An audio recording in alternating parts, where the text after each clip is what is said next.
This is the BMW dealer-level diagnostic tool, the ICOM Next A3. What you're looking at here is the complete full set. On the table you can see a fully configured laptop, the ICOM Next A3 VCI, and all required connection cables. This is a true full set, not just a single device.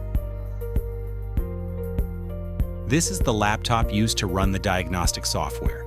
Here is the ICOM Next A3, which communicates directly with the vehicle.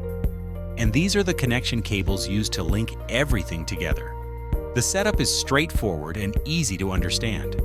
Now let's power it on. Press the power button. This is the standard Windows desktop. Now we're opening BMW ISTA directly from the desktop. Here you can see the vehicle selection menu. This is the module list. And here is the function menu. The layout is clean and follows BMW's original diagnostic logic.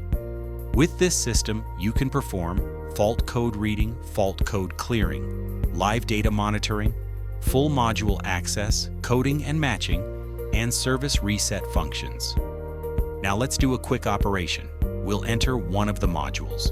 You can see the system responding normally. This step is simply to show that the tool is fully functional, not just for display. This is a complete BMW ICOM Next A3 diagnostic system. All units are fully tested before shipping. It's ready to use right out of the box.